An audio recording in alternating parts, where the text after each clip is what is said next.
My name is Ruth Stiles and I'm chair of the Communist Party of Britain and will be chairing this webinar today. The Bengal famine stands as one of the most horrific atrocities that occurred under British colonial rule.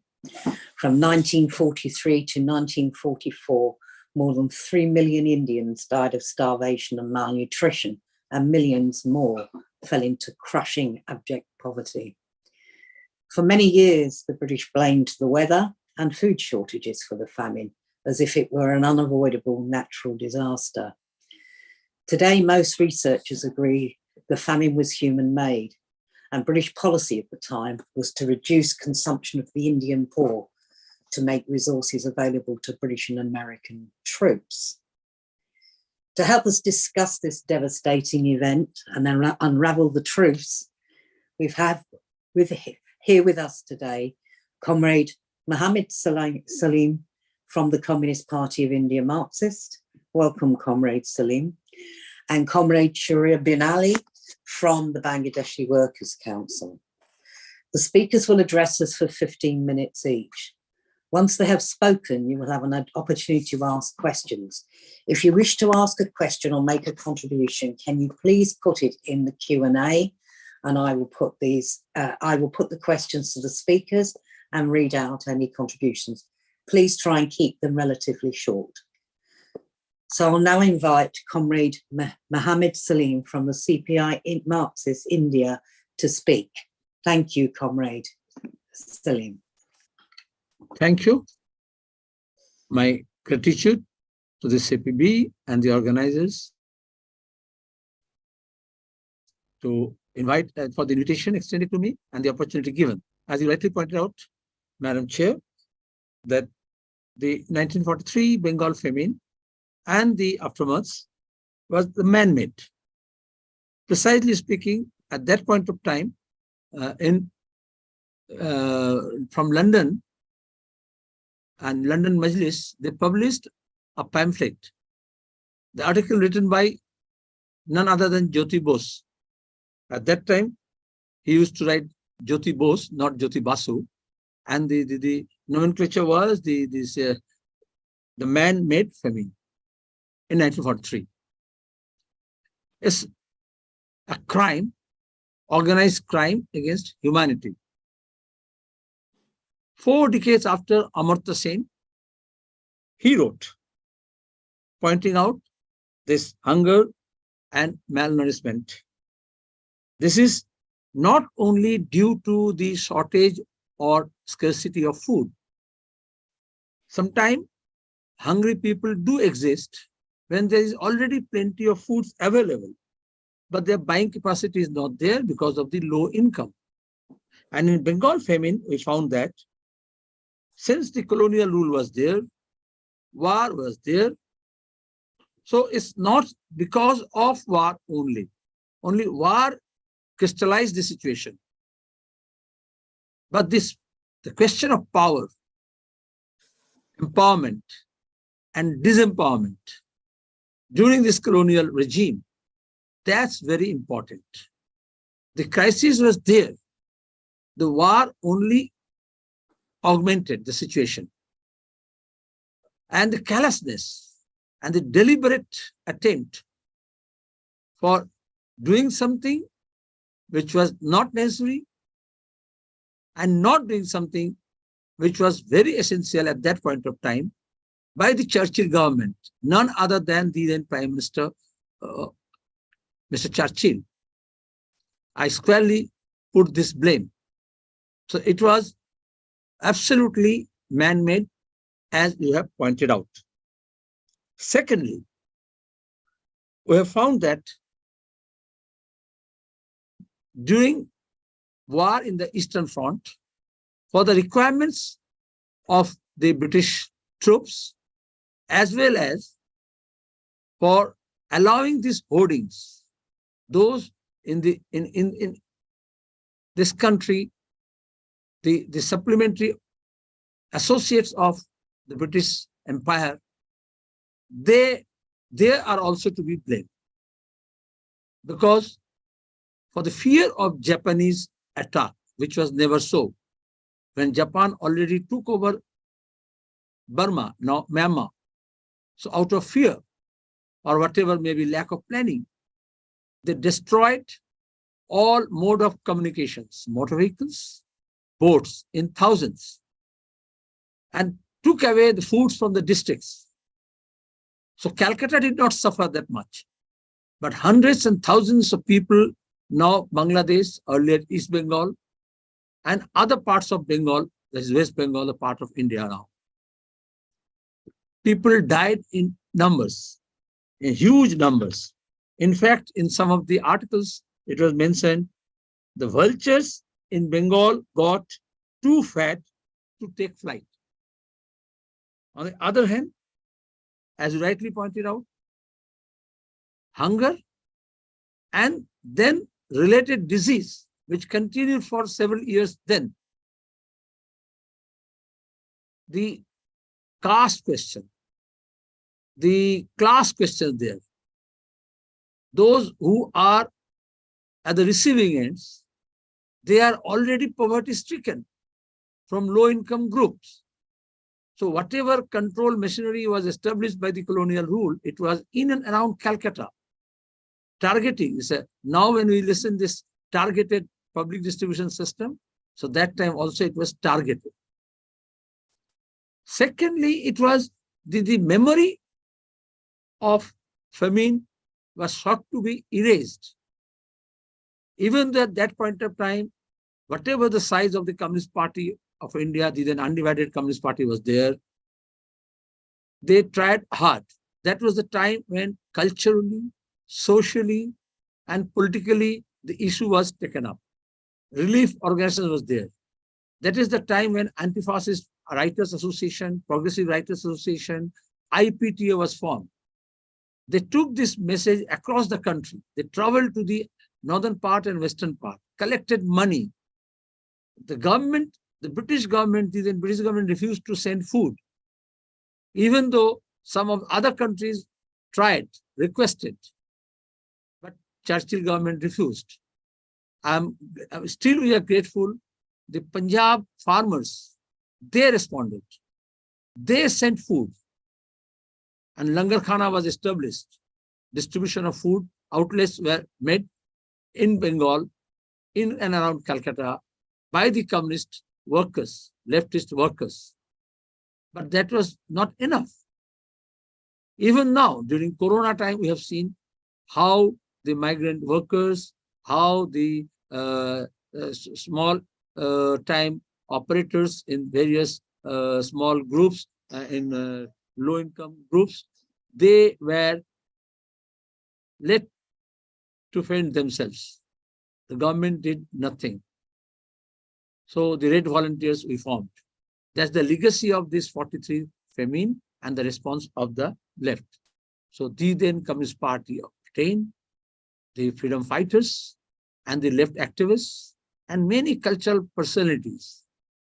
They not only work for the relief. In fact, a permanent relief committee, that is People's Relief Committee, was formed. And now we are celebrating 80 years of this People's Relief Committee. This is still in operation. That's the legacy of the left movement and the communist movement in Bengal.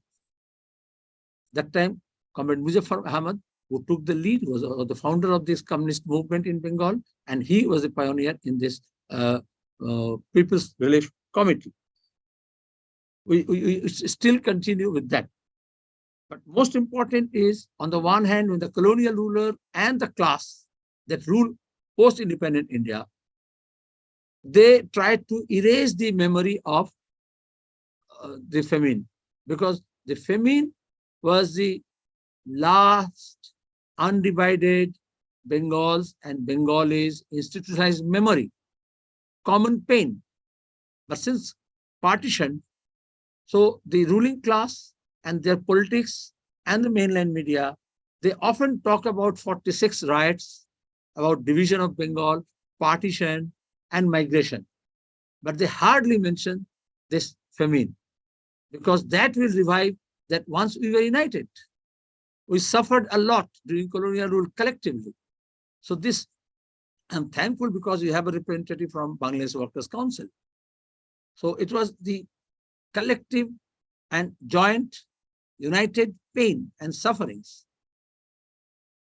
We have to continue for the sake of the unity, for the sake of the challenges that is now the country is facing. In fact, India, the hunger is again looming large. Just recently, the hunger index is published. Out of 121 countries, India ranked 111. In fact, the situation deteriorated further in 1 year from 107 to 111. On the one hand, this is the condition. On the other hand, the ruling party, the BJP, the Modi government, they are publicizing their achievements.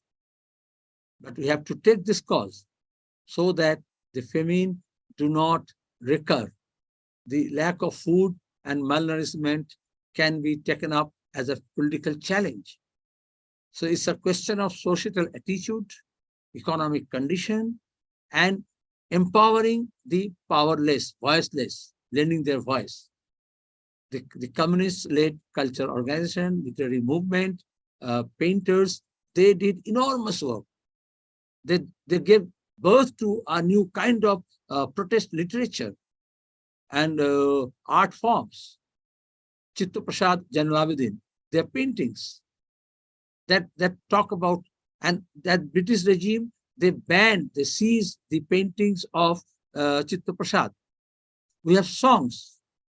Huge number of artists were born in that period, taking from the people's sufferings to the masses. We had writers like Gopal Haldar, Somnath Lahiri, Manik Bandyopadhyay, Subhash Mukhopadhyay. They all came up. They took pains and painted the pains of these suffering lots. Later on, some researchers have done very enormous job in collecting information, data mining, and at the same time putting it forward. I'm grateful to those researchers also in various universities, various institutions. They did a lot to bring that collective memory back and contextualizing for the current situation. So the impact of this intergenerational dialogue or memory of the Holocaust, some of the writers have termed it as Holocaust of famine. So we must remember that, and we must continue this fight. In fact, immediately after independence, the left together took this cause of hungry people, and then food movement started. And we have seen in 1959 how this food movement throughout Bengal that grew.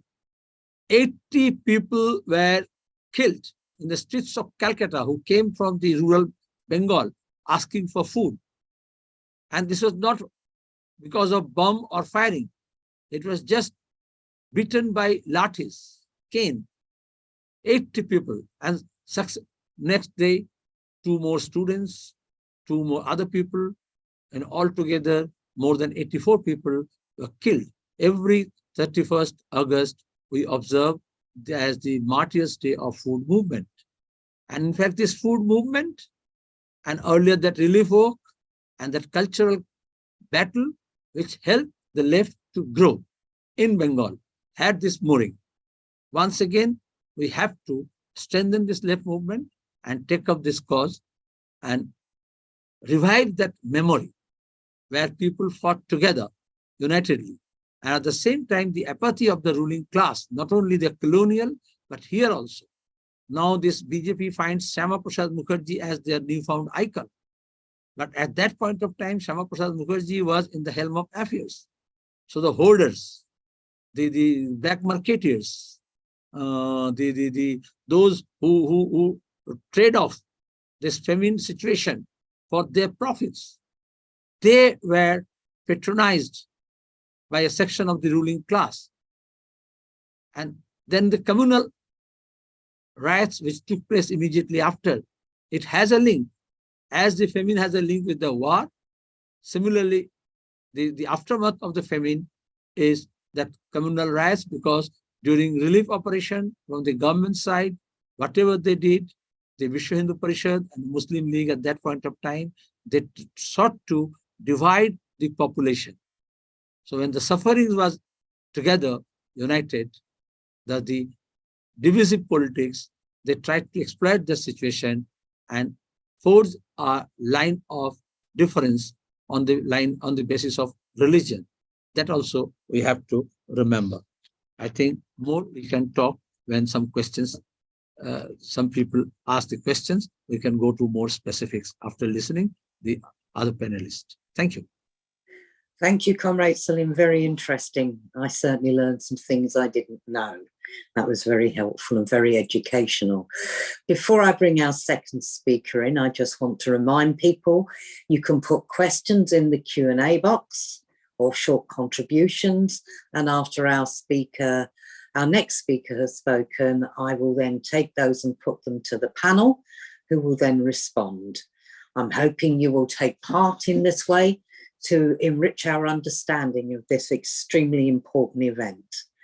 Thank you very much. And without further ado, I'd like to introduce Comrade Sharia bin Ali from the Bengali Workers Council. Sharia, Comrade Sharia. Thank you, Chair. Thank you, Communist Party, for initiating this excellent effort. And it is also a great pleasure to share a platform with Comrade Mohammad Salim. The left is reviving in India and he is leading from the front. I'm now presenting my written speech.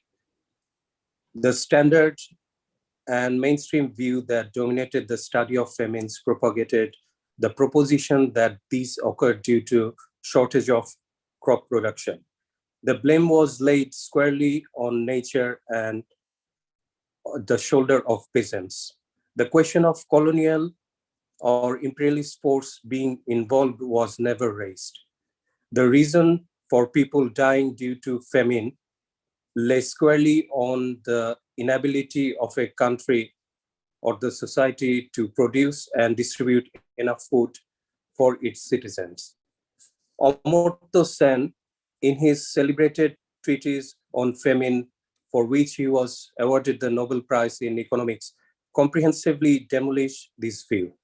His systematic and comprehensive study of Bengal famine of the 1940s in colonial India that meticulously demonstrated that the shortage of rice production had no relationship with the devastating famine that claimed millions of lives in Bengal. It was rather the incapacity of certain classes of people to buy rice at prices inflated by stockpiling of surplus rice by colonial powers. It was not the deficiency in rice production or the availability of rice that was the trigger. What led to the famine was the criminal policy of the then British colonial government. Following the work of Sen in subsequent years, a number of historians relying on recent released archival materials have established the following. The colonial power deliberately and as a matter of conscious policy at the highest level diverted all surplus rice for possible need of imperial armies engaged in war. The colonial powers were not interested in what happened to ordinary Indians. They were solely interested in their colonial imperialist mission of fighting wars, occupying territories, colonizing more lands, and making profits. What we are not very familiar is that it was not only during the Second World War that colonial Britain wreaked havoc by deliberately initiating famine in Bengal. At the start of colonial rule in India, another famine occurred in the 18th century that wiped nearly a third of population in Bengal. That famine should also be remembered as we study the role of colonialism and imperialism in generating such havoc on subjugated people. The work by historians has also shown how the wartime Prime Minister Winston Churchill directly and with clear idea about horrifying consequences diverted stockpile of rice from the market to be kept under the colonial government's direct control. They were in charge of its distribution. The result was clear and devastating. Millions paid the price while a callous, brutal colonial regime looked the other way and did nothing to rectify the situation. It was not only in colonial times that such famines occurred. It also happened in post-colonial times. Bangladesh was established as an independent country with the assistance of USSR and other socialist countries after a 9-month liberation war. Its emergence was vigorously opposed by the USA. The liberation Bangladesh established a cordial relationship with socialist countries, especially Cuba. Following a war-devastated country, coping with numerous problems, Bangladesh faced a food emergency in 1974. The USA withheld vital emergency supplies reaching the country by imposing what we will today call sanctions. Bangladesh was being punished for its close links with Cuba. The result was a limited famine in the north of the country, which politically destabilized the regime. Imperialism, like colonialism, never fails to use food as a political weapon to further their interests. Over the past 40 years, the new liberal globalization and its economic policies have been accepted by a majority of post-colonial nations and states. This has meant the dominance of a market fundamentalism. As a result, critical state support of agriculture and the peasantry have been withdrawn. Subsidy and price supports have been drastically reduced. This has left a majority of peasants at the mercy of the market and what are called local syndicates of market operators working on behalf of the local and international corporate bodies. The recent rise in prices of essential commodities in Bangladesh is a clear example of how a government following neoliberal economic policy links up with local capitalist magnates to manipulate the market to siphon off profits abroad, all under the overall supervision of imperialist powers and their international and financial structures. It is not only through purely economic means and policies that imperialism exacts a heavy price from the majority of the people in post-colonial states. Political issues relating to migrations, refugees, communalism, identity politics is combined to create a very toxic combination that has seen the rise of a certain type of populism verging on fascism. Before we consider these issues, we turn to the new ways in which imperialism is bolstering the interests of global capital under the leadership of USA and European Union. Following the end of the Second World War and the emergence of newly independent countries, the imperialist forces under the leadership of USA created what can be termed the institutional architecture of imperialism. Initially, it was overwhelmingly dominated by the Bretton Woods agreements and the emergence of World Bank and IMF. In recent years, this has been supplemented by other more specific and concrete measures that is created to enable large capital to invest and profit. The multinational enterprise as the dominant form of global capitalism is critical in times of huge technological changes that are occurring today. Competition and centralization of capital are the key to the development of global capital in the 21st century imperialist era. Hence, the emergence over the past 3 decades of global value chains led and controlled by large multinational corporations with their subsidiary regional network of firms. I have briefly highlighted some of the new features of imperialism at a purely economic level, but it is the political sphere where the battles for power between capital and labor is being waged. Ever since the financial crisis of 2007, the advanced capitalist countries have not been able to resolve this crisis of capitalism and created a new political hegemony and settlement. This has now been compounded by the pandemic and global climate change issues. The consensus of the ruling classes since the fall of Soviet Union rested on the central idea that the problem of capitalism are purely technocratic and managerial and can be resolved with the proper mix of policies. They prescribe an ideology-free menu of policies. What works is what should be adopted. There are common sense and practical solutions to problems. All these were dealt a massive blow in 2007, and the third way has vanished. Now we hear from them that the world globalization is gone. Politically, the Social Democrats have not yet recovered and have been dealt a setback all over Europe. That is why the Biden experiment is being watched so keenly.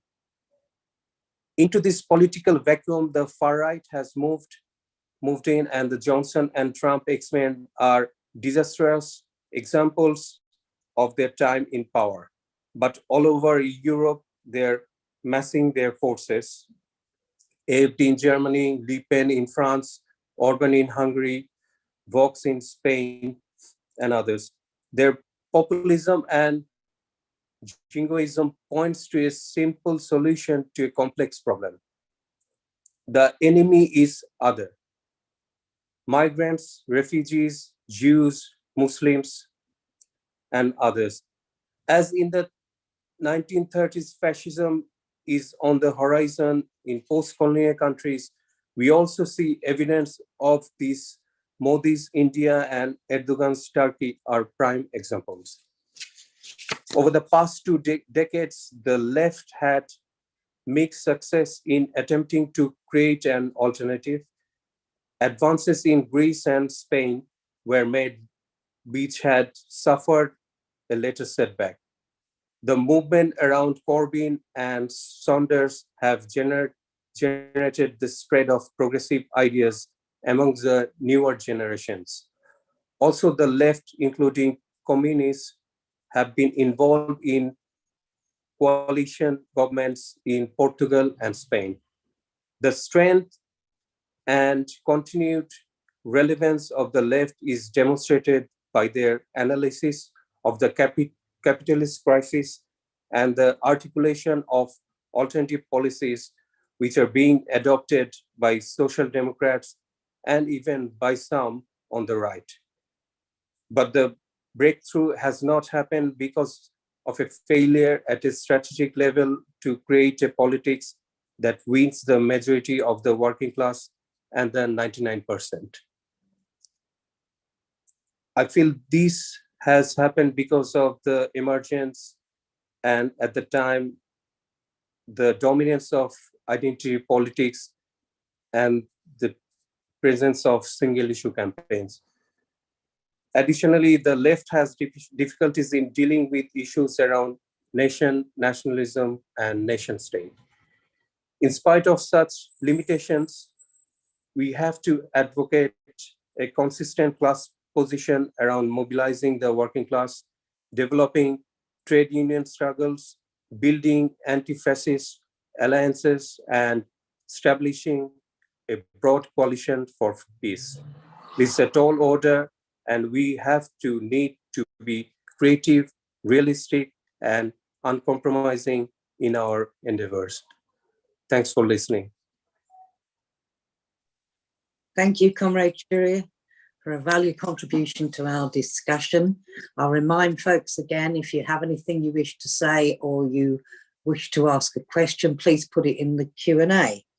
I'm now going to turn to the questions and see what we have. This question is from Evan Pritchard. If this, I would be interested to know the extent to which horror at the famine and the British response was a factor in recruitment to the Indian National Army to help the Japanese fight against the British and their Indian allies. Comrade Salim, would you like to have a go at responding to that? Yes, as I pointed out earlier in my deliberation, that the panic was created. How much real that was evident that Japanese did not enter into Bengal, could not, but they won Burma. So inside and outside Bengal, this panic was created deliberately. On the one hand, all the food supplies were taken out, not only for the soldiers, but fearing that once Japan enters into this or INA comes into it, then all this food stuff will be in their hands. So it's better to take it out. So without taking into consideration the need of that district and the people, seeing this panic response from the government, similarly the hoarders, the business community, and in some kind of people also, those who can afford, they started hoarding it. And there was no anti-hoarding measures taken. So price went up. So that time it's quite natural that government should have taken care of infusing some fresh supply and taking stern actions against the hoarders. But when government itself become hoarders and without taking any responsibilities of supplying or augmenting the supply, fresh supply, or taking action against the hoarders, so the crisis worsened. And Netaji Subhash Chandra Bose also offered as INA leader and the government in exile that they are prepared to send food from Burma. But that also was not heeded too.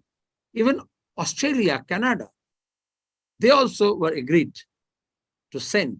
But the Churchill government said there's no ship because all the ships were taken to the Atlantic to ensure the supply from US to Europe or America. And whatever stock they had, the then British government, they kept that for the Italy. If Italy is fallen, then that food supply can be used.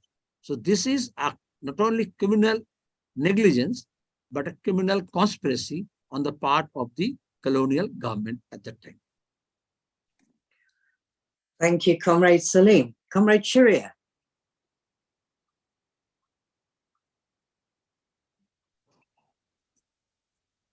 Comrade, I'd like to respond to another question by Dennis.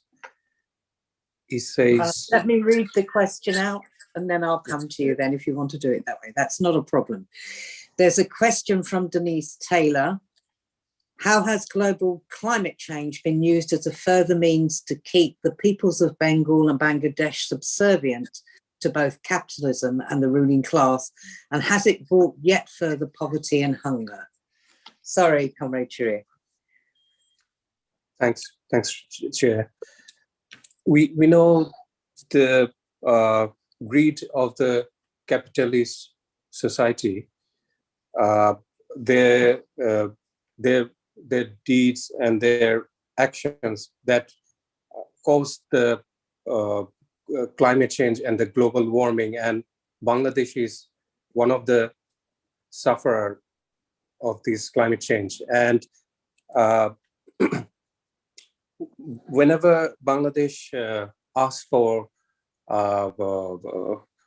further assistance from the global world, they refuse to provide this assistance. And even we know many refugees, they relocate their places because of these climate changes. And what we see now, many capitalist countries, they are denying these asylum seekers and refugees from many countries, also from Bangladesh. So we need to make a global consensus around this climate change and these refugee issues, as they're very interlinked. Thank you, Comrade. Thank you, Comrade Sharia. I have a question from Tony Conway. Has the British government accepted its responsibility for the famines? And if so, should we make the case for reparations? Comrade Salim. I think, Madam Chair, you are most appropriate to respond to this question. But this, the imperial force and the British government, then or afterwards, they never apologized. The colonial rulers never apologized for the loots, for the killings, for the war crimes, or even for the deaths. So it was deliberately done. During the company's time, East India Company, there was famine. And then even after taking over by the crown, the situation did not improve because it was a net outflow of resources, and on the other hand, destroying the capacity that Bengal had, the then Bengal had. So on the one hand, enormous loot of natural resources, profiteering, and a lopsided policy, where even during famine we found the food supply was intact for the Britishers, their employees, and those areas where industry was growing, for war industry in particular. But they never taken care of the rural folks, which they think, in fact, it was Churchill's famous quote that Indians or Bengalis breed like rabbits. So Malthusian theory. And they thought, let this number be reduced. Even these days worldwide, the rulers, the capitalist class, they think similarly. And that's why the price of lives of the people, suffering people, that doesn't matter. Like we see how in Gaza, people are dying in thousands. But who is taking the burden? The entire Western world and the rulers.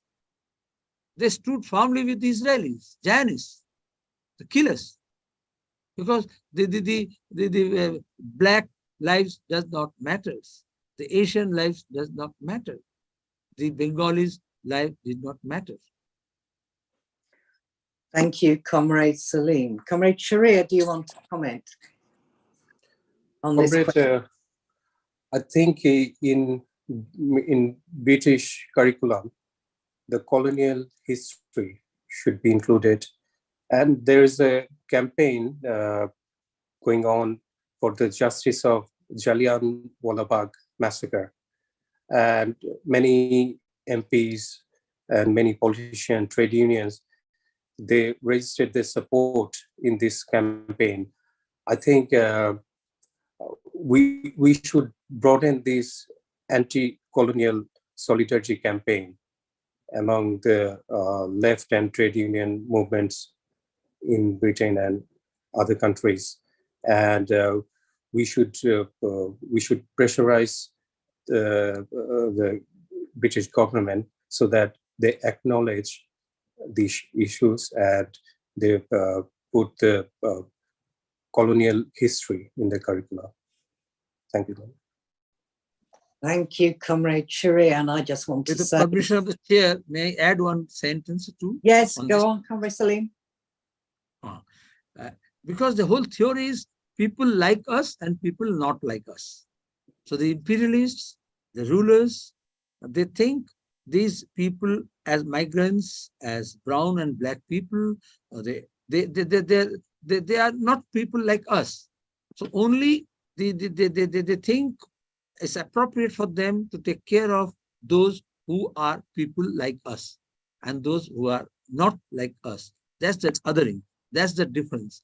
And that is why during Iraq war, when the US commanders were asked how many deaths, he put a number which is abnormally low. The journalist asked, but we see thousands of children, millions of people, they died. They said, we have database only of those who have some kind of connection with US interest. Rest we don't care. So now also you see how the Western media is reporting those who have connection with Israel or Zionist regime, that matter. And those who are innocent, lives are being killed, they don't take care of it.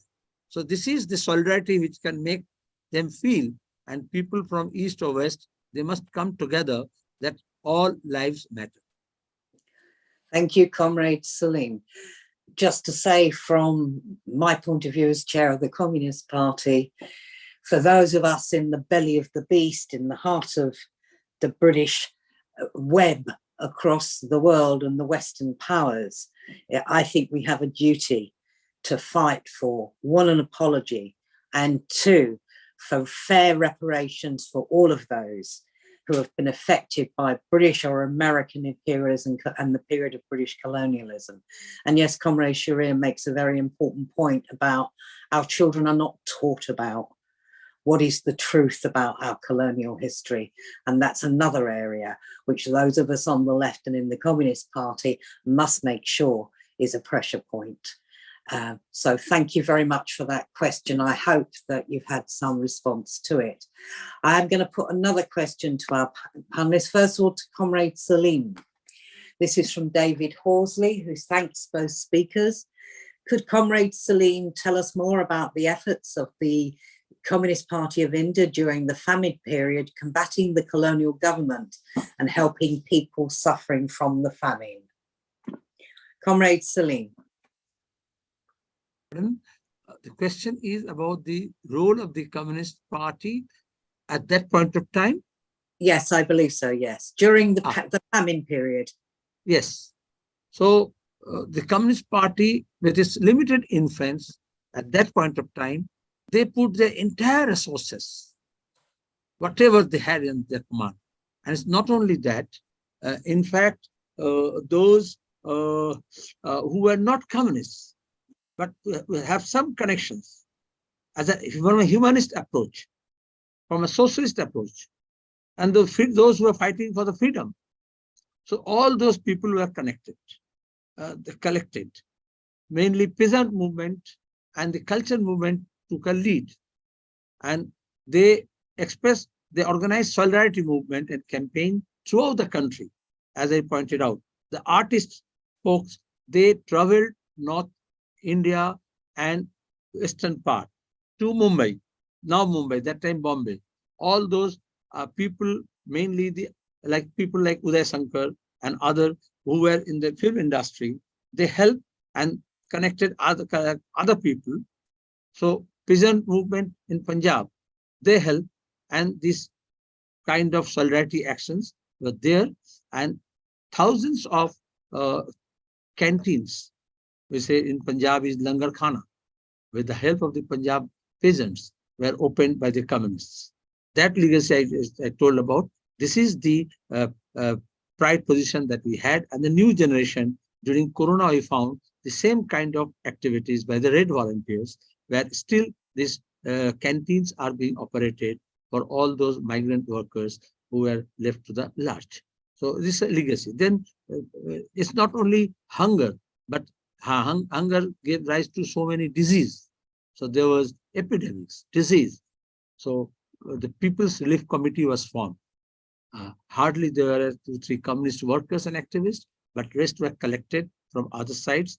And then it was led by the communists. And every time, because it continued for 3-4 years, so from 43 to 46, so naturally, it was the relief committee was given a permanent seat, and still that relief committee is at work. We are working for whenever there is some natural calamities, or whenever there's factories are closed, when tea gardens are closed, when people are suffering. So medical and other relief works that People's Relief Committee, they continue to give. One, cultural movement, because all these, there's so many short stories, novels, films, later on, because there was an attempt to erase the memory. So as you were telling that your people are not being taught, children are not being taught colonial history. So similarly, this was the last united memory of Bengalis, of sufferings, of course. But then from 43, 53, 63, 3 decadal periods were there, where stories came up. Mrinal Sen made a film on this Akale Sandhane, In Search of Famine. That's a huge work. Then there was so many novels, particularly novels by communist writers like Manik Bandyopadhyay, songs by Salil Chaudhary, IPTO activists. Later on, he migrated to Bangladesh, East Pakistan, Bangladesh, Kalim Sarafi, Jyotirindra Mitra, so Nobojiboner Gan. So they said, death is not the final. Let them have hopes. And then they build up the movements, not only cultural movements, the people's movements, people's resistance movements. And that is one reason why food movement, canal movement, and then Tebhaga came up. Tebhaga means the sharecroppers' rights. Then during left front government, we had this Operation Borga. So land tenure for the riots for these tenants. So permanency of their ownership. This all came up in the independent India in Bengal, and then land reforms, so that the famine is not recurring at the moment. And to go back to the last question, that time also they started blaming the nature. But as I pointed out earlier, and Ahmad Hussain also pointed out, Shahryar also said, it's not only scarcity of food. When you have plenty of stocks in the hands of the government or in the hands of the businessmen, even people suffer. So that's why the Communist Party collectively throughout the world, and particularly in India and its neighborhood, will continue to fight. And they must fight, take up the cause of its class, so that they need not suffer or they did not die without food.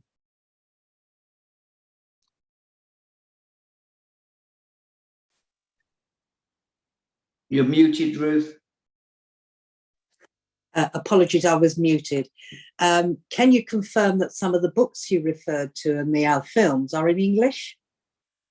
Oh, yes. Okay, it would be very useful if after the meeting you could forward us some of that information, and then we can make those resources more widely known. Comrade Shahryar, would you like to comment on anything relating to this?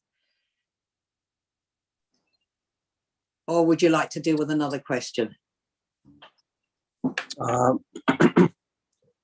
I'd like to, I saw one comment, one comrade told about the importance of this kind of educational workshop and seminars. It is really very important, because a huge range of people, they're not aware of these imperialist policies and the effects, and what they're doing, dividing the working class in various ranges. And as leftists, we should unite the working class through these educational activities, with these seminars, pamphlets. And I think trade union really can be a very useful tool to this. If we can make all the grassroots branches of trade unions, the source of political schooling, then I think we can take this fight to the grassroots level, and we can aware them about these imperialist policies and dividing the working class in races, religions, and that is how we can build a stronger fight against this imperialism. Thank you, Comrade Shuria. Just to say that it was Denise Taylor who said, I'd like to thank both speakers for a very informative and educational talk.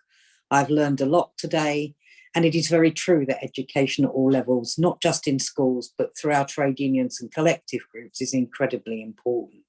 And that's the question that Comrade Shuria was addressing. I'm now going to move on to a comment from Lenny Bright.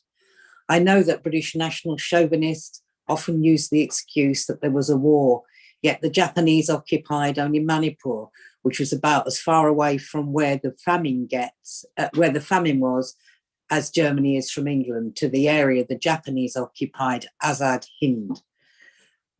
I'm now going to ask a question from Rubin Brett.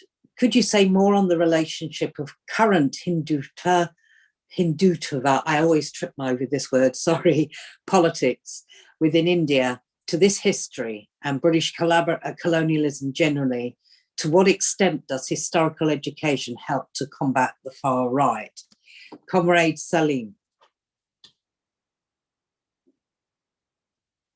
Worldwide, including in India, the far rights means they want to erase this memory of Holocaust, memory of famine, memory of war crimes, memory of colonial rules and loot. Because they want to be populist and saying that, but those who want to create history, the struggling mass, they must learn from the history. None of us can go back to the history. But if we want to create new history, change the situation, change the world, so we must take note of what happened in the past. We learn from that. So that's why the study of history is very important. At the same point of time, they want to erase this memory because they want our children not to know that people once gathered together. They were united. They fought together and they achieved something for the cause of the humanity, for the success of the class. So that's why they want to delete this memory. Like from the mobile phone, if they delete your contacts, you won't be able to make connections with the people. So that's how the memory are sought to be deleted. So we have to keep on discussing. As right earlier you put this question, some of the work. One good thing is there are so many research papers and books published from the West, from the US universities, from the UK universities, many researchers from Bangladesh and from this part of Bengal, and many other Western researchers also. They have thrown light to this developments, that history, that period. So if we want to ensure that we never go back to that period, we must learn from that period, take the lesson, and continue to struggle to put our best foot forward, unitedly, collectively. Thank you very much, Comrade Salim. Comrade Shuria, do you want to add anything to that answer? No, Comrade. Okay, then I'll move on to the next question. It's from Lenny Bright. How can we prevent famines from happening like this again, man-made and non-man-made, especially in the period when both Bangladesh and India eventually do adopt socialism? Comrade Shuria.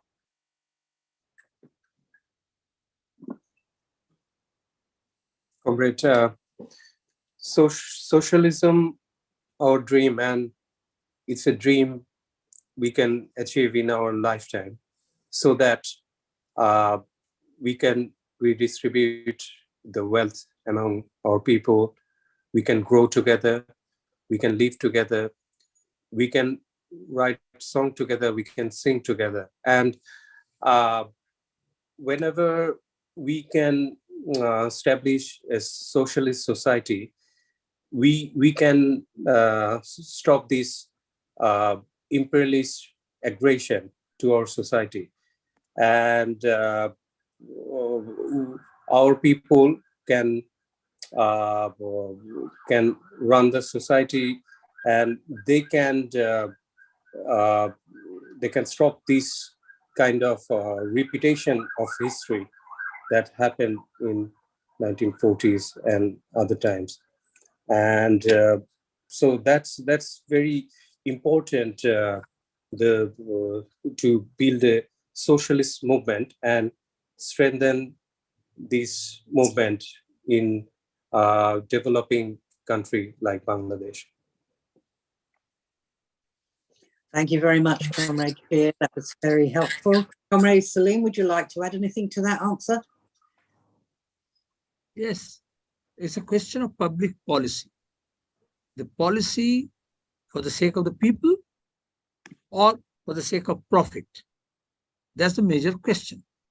So when you have plenty of foods, the development of science and technology have ensured that throughout the history of mankind, there is enough food for our population. But still, say, for example, in India, according to latest report, 74% of our population cannot afford to have nutritious food. Nearly 1 billion. But we have enough food stocks, even when there is no crop loss, when you have stockpile foods. But if you don't have a real kind of public distribution system, so from the forward linkage, you must have a procurement policy and distribution system. Price you have to subsidize or contain, so that the affordability, people can arrange food for their affordability, with their affordability. And the backward linkages with the kind of irrigation, converting single crop lands into 3 crops land, with crop diversity, with the use of modern technology and science, you have to increase or continue productivity and generate employment, so that through that employment, people have a sustainable income. It's not the question of subsistence. It's a question of living. There's a difference between subsistence and living. So the Marxists, the socialists, the communists, they must work that people live life with dignity. It's not only just to continue their lives and whatever they can arrange for their foods or for their habitations, but it must be ensuring a dignified life. We are striving for that, and the socialist system can be developed, which can ensure the just and equitable society with equitable distribution. And it's not only food, but education, health, and employment that can be taken care of. Thank you, Comrade Salim. I'm going to move on to the next question, if I might. Nigel Green says, I understand that the famous economist J.M. Keynes was an advisor to Churchill's government at the time. What advice did he give, and did it contribute to the development of the famine? Thanks. I don't know which one of you would like to have a go at answering that. I can say a few things about Keynes, but I'll come back in after you. Comrade Salim, do you want to say anything? I think this, that time in the war cabinet, Churchill, dependent on the advice of, I forgot the exact name, of the physician whom he was a great fan, and he thought and he advised that let the people die, because Churchill's famous word is that he is not taken care, is not a prime minister to liquidate the British Empire. So their concern was empire, not the subject. And Bengal was a distant subject. So they are not concerned about that. Even though the Secretary of State and others advised them that send food, not for enough food for enough people, But sending food means the hoarders will not be able to hold back the stock because the price will come down once you refuse. But the Churchill government, colonial government, refused to have a fresh supply. Even a small bit of fresh supply would have created a situation where the panic of non-availability of food would have gone, and the hoarders were not able to hold back because the price went down, and it had been at an affordable rate. But that they refused to do it. Of course, Keynesian theory was at work. Thank you, Comrade Salim. Comrade Shirai, would you like to say something on this? Thank you, Ruth. Comrade Salim nicely answered the question.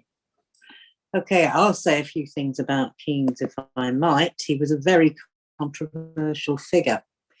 And if I might say that he's celebrated as a progressive in the UK, but he was an imperialist.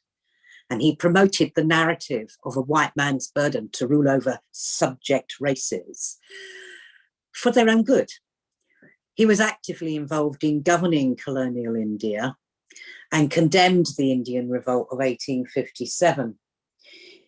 He set up the World Bank and the International Monetary Fund in 1944, and he ensured that India and other colonies were integrated into the system on unequal terms, with only a fraction of the voting power that Britain and the US would hold, an arrangement that remains in place to this day.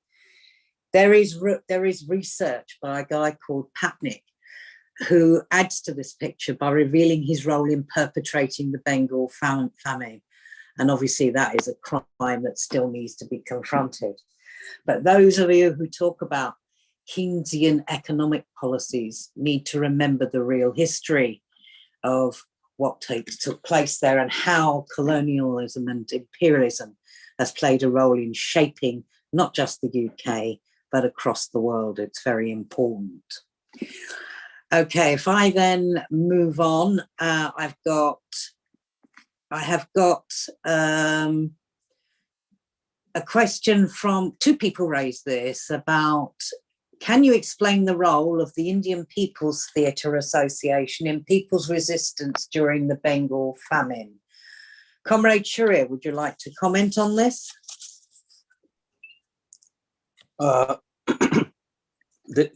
As Comrade Salim mentioned, there are lots of new creative cultural creation that originated this time, and like poems, drama, novels, and IPTA, that was one of the key left-wing cultural wing, and that is directly involved with the Communist Party of India. And we saw many famous historic performing artists. They originated from IPTA, and they have got influence still now after all these years. They still have a very strong influence in the society of India and society of Bangladesh. And these organizations, they really have a historic role in the people's movement of India and Bangladesh. Thank you, Comrade Shir. Comrade Salim, would you like to say something on this? That's a very interesting question and very important issue before us also. This famine and people's resistance under the Communist Party and the relief work has given rise to so many organizations, and the left movement gained ground because the cultural movement, they drew so many young talents in the fold. So IPTA is in this beginning, they took up this cause, and many in the 50s, 60s, 70s, who were established artists, painters, writers, dramatists, they were all product of this 43, 44, 46 movement in every sphere. Say Nabanno. Nabanno means new crops. That drama in Bengali by Bijan Bhattacharya in 44. Still, in fact, the one of the right-wing ruler of Bengal now, they give the name of the newly built secretariat of the state government, Nabanno. Such is the impact and influence of that Bijan Bhattacharya's drama, Nabanno, new crops. Similarly, the Hungry Bengal, it was by Chitta Prasad. Paintings and commentaries, text. The then British government seized 5,000 copies of Chitta Prasad's Hungry Famine because they did not like to have this message spread over so the country or even to the English-speaking people. Similarly, as I told, that Sukanta Bhattacharya was a young poet who died at a very young age. One of his poetry was Shonre Malik, Shonre Mojuddar, Toder Prasade Jama Holo Koto, Mrito Manusher Har, Hishab Ki Dibi Tar. Roughly the translation, which is in Bengali, translation is, listen the owners and the hoarders, Shonre Malik, Shonre Mojuddar. Toder Prasade Jama Holo Koto, Mrito Manusher Har. In your palace, how many skeletons and bones of the dead are there? Will you be able to give the accounts? Whether at any point of time, accountability will be established. So the films also, it continued.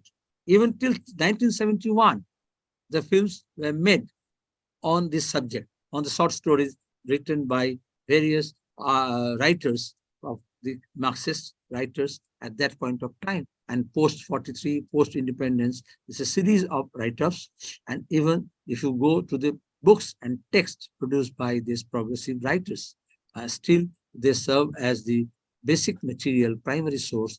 The newspapers at that point of time, Shadinata, the Communist Party's mouthpiece, that's the only primary source, and various little magazines at that point of time. They published those stories in Bengali. Those are the basic materials for the researchers now who are researching on those things.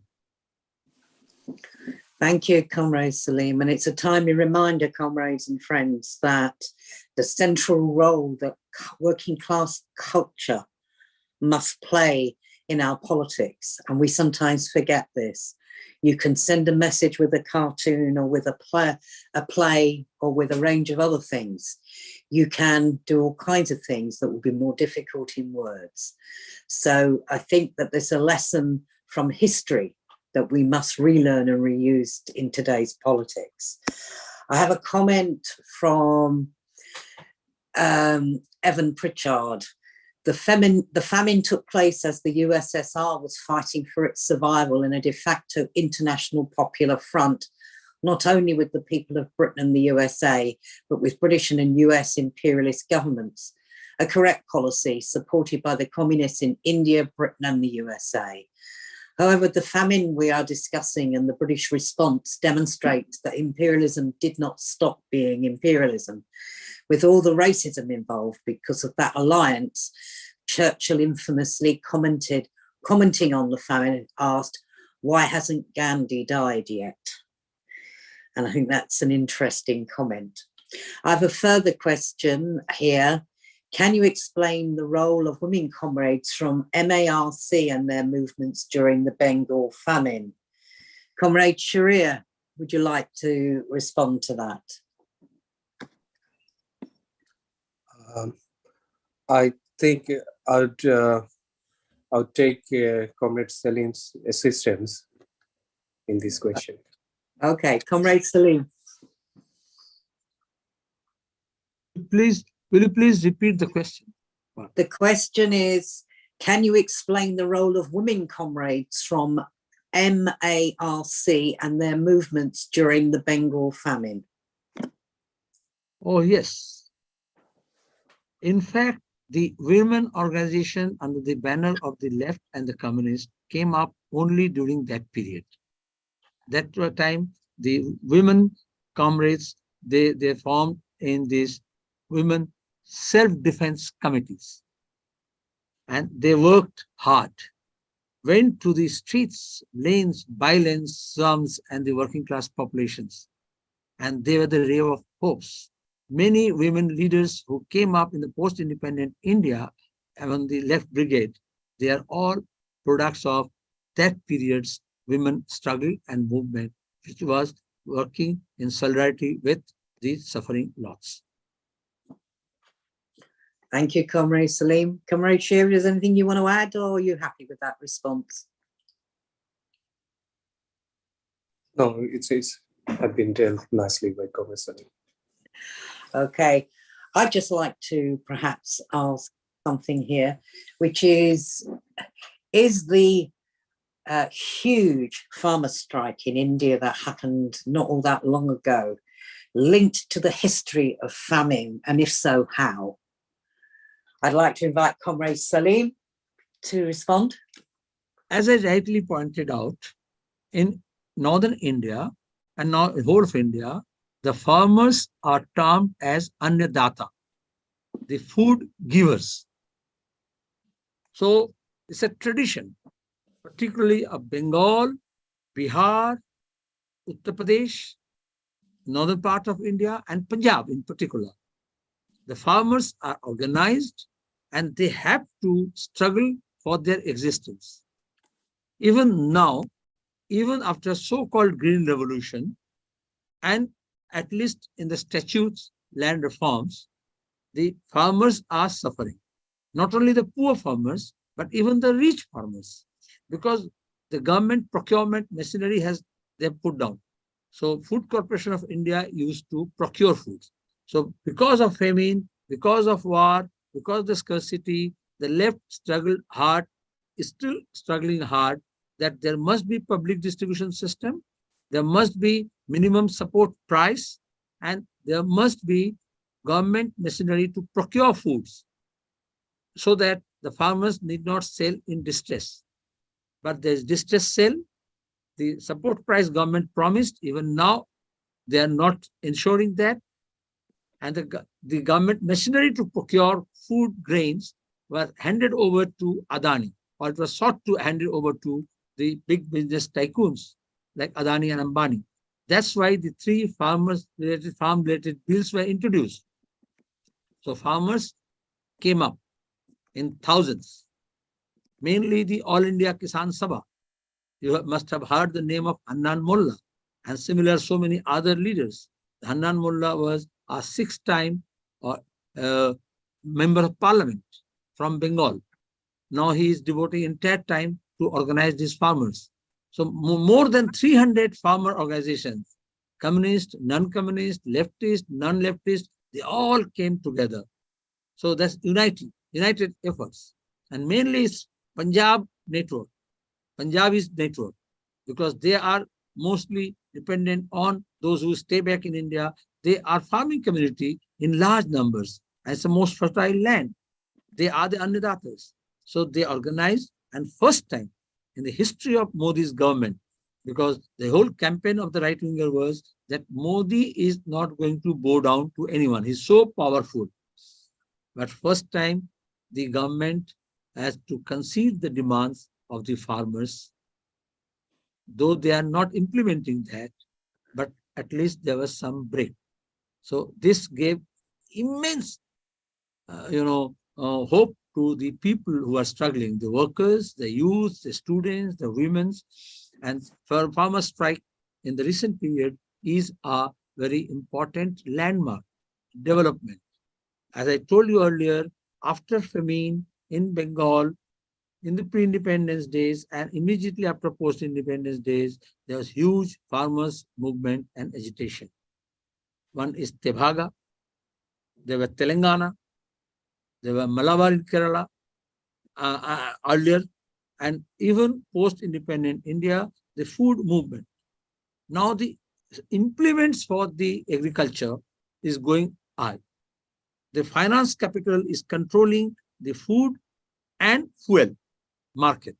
So to control this food and fuel market, because that gives you most of the profit after this war machine. So naturally, the finance try to control this food and fuel. And because of this food and fuel price going up, the poorer people suffer a lot. So to fight against hunger and ensure food for all and fuel for all at an affordable rate, the struggle must go on. If there is some war in Ukraine, the whole world will say the food grain price will go up, and hoarding started of wheat. So it's not a new world order, it's a new wheat order throughout the world, new wheat order. And at the same time, in this West Asia is now having this war, so fuel price will go up, and that will have immense crisis for the poor people throughout the world. So naturally, not only the farmers' movement, to prevent famine-like situation, to prevent this mass death, you must be active in anti-war and at the same time anti-colonial, anti-occupation also. Thank you, Comrade Salim. Very comprehensive answer. Comrade Sharia, is there anything you'd like to add or anything you want to say at this point? When Adani and Ambani hugely defeated in Delhi, they tried to intervene in the market of Bangladesh. They wanted to buy crops in a very cheap price. And the peasant movement and the left movement in Bangladesh, they initiated a campaign against this invasion, and people are more aware of their penetration. Thank you. Thank you, Comrade Sharia. There's a bit of a controversial comment and a question. It comes in from an anonymous attendee. I have no idea who the person is. Did Communist Party in the state of Bengal forget about the history of famine for a while when the party was in rule and gave hectares of farmland to corporates like Tata, which in turn lose all grounds of Communist Party in Bengal and made the position, for example, like no MPs for the Communist Party of India Marxists from that state, which used to win parliamentary seats. So this is a question directed at Comrade Mohammed Salim. Comrade Salim. We have reviewed this issue, and the party has come out with documents where we went wrong. How our enemies got that issue as a weapon against us. Land is a very primary issue, particularly everywhere, and particularly in Bengal. In post-partition India, there is tremendous pressure on land. If you see the ratio of the people's population and land, it's one of the highest in Kerala and Bengal. And then peasant movements, land reform movements has given rise to the left influence. So land still became a focal point in left movement. So but you need industry also, even now. Industrialization is needed. In fact, in British India during wartime, the industry was there. The industry in India, there was industrial growth in the heat of war, particularly in Bengal, and in the shadow of famine. So in the post-independence India, those industry could not sustain for long. So if you want to establish new industries, you require lands. But of course, it's up to your decision where to put up industries and where not. But in a capitalist society, the industries have this advantage to make the choice, not the people, not the peasants. So if you, I'll refer to my speech in Parliament after Nandigram Singur, and I accepted that whether in Nandigram or Singur or Charkhi Dhatri or anywhere in the world, India, wherever this question of industrialization comes, the land issue become a central point. So we must take the consent of the peasants. We must see that fertile land is not given. And secondly, the industry must be put to those areas where arid land is there, barren land is there, where single crop land is there, but industry we do need. That's why simultaneously, when Nandigram Singur question came, in Nandigram, government of West Bengal, the then government of West Bengal announced that the land, not a single piece of land will be taken over. So still now, the industry is not there in Nandigram. People are suffering. There are migrant laborers. But in Salboni, we have huge tract of land. People accepted that. It's for industrial steel industry. But even now, this government is unable to make the headway for the industry, and now the land is going to given to someone else. But I agree with that point that we have lost, we have suffered, and we have learned lessons. Thank you, Comrade Salim. Yes, it's very important for communists to be critical and self-critical of their own work, and I absolutely applaud the acknowledgement because it's important. Okay, comrades, I have no further questions, so I'm going to invite the two comrades who've addressed us to sum up if they wish to, and then I've got a couple of announcements, and then we'll move to close the meeting. Comrade Sharia, do you want to say anything in conclusion of this meeting? Comrade, there was in pandemic period in India and Bangladesh, people suffered a lot, and what we have seen, the left-wing organization, left movement in Kerala and West Bengal, they stood very strongly beside the people. They opened Shramojivi canteen, like people's canteen. They formed Red Volunteers, and this is how people can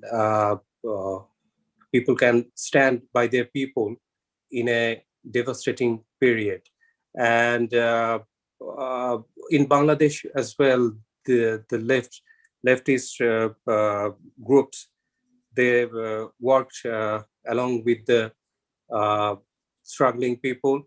And what I want to emphasize at the end, that unity and bringing working class people together can combat this impact of imperialism and avoiding them in the grassroots level is the key to this. Thank you, Comrade. Thank you very much. Comrade Salim, would you like to say anything in conclusion? No, enough. It's a learning process for me also. And it's a great pleasure to have you on the chair and as a co-panelist, Comrade Shahryar, and many points. We could not do justice to so many points the question form raised, but that will give us this hope that people are interested in learning and drawing lessons from the history. At the same time, the solidarity is very important. Hope that in future also we'll continue to have dialogues on many other issues, which is important, particularly in this commission, anti-fascist, anti-racism commission. Thank you very much indeed, Comrade Salim. I just want to say that, to tell everybody that the Communist Party of Britain is planning to reproduce a pamphlet issued in 1943 on the pandemic, written by Ben Bradley. It will be a source of information about this issue, and hopefully there'll be a large take-up. And just to comment on the role of Keynes, he wanted to reduce inflation because of British debt. So don't forget that it was to the advantage of the British. The economist I referred to is Utsa Patnaik, I think it's spelled Patnaik, and she writes about Keen's deliberate inflationary policies which were designed to finance war spending. I then also want to advise people here that the Anti-Racist, Anti-Fascist Commission, jointly with the Indian Workers Association in Britain and the Bangladeshi Workers' Council, are doing joint work against the racist immigration laws in this country. There is a website and there is a pamphlet, a charter that organisations can sign up to. And if I could ask Comrade Tony if he could put the website details in the chat before we close, that would be useful. That only really leaves it for me to say thank you very much to Comrade Salim for his attendance and his contribution. And thank you very much to Comrade Shilia bin Ali for his contribution and comments. I hope you found this interesting and that in future you will follow the work of the Anti-Racist, Anti-Fascist Commission in the Communist Party of Britain. We are small, we are beautiful, and we do a lot of work. I forgot to mention also that the Jewish Voice for Labour is also part of the campaign on the anti-racist immigration laws. For the information on anything that has been raised today that the British Communist Party can assist, you can go to www.communistparty or email araf, A-R-A-F, at communistparty.org.uk. Sorry, Communist Party is www.communistparty.org.uk. And all that remains for me to say now is thank you, comrades, for attending. Be aware that this has been recorded. Be aware that this has been live streamed. So hopefully our audience has been much bigger than those who attend directly by Zoom. I'd like to say thank you to you all. Thank you. Thanks, comrades. Comrades. Solidarity.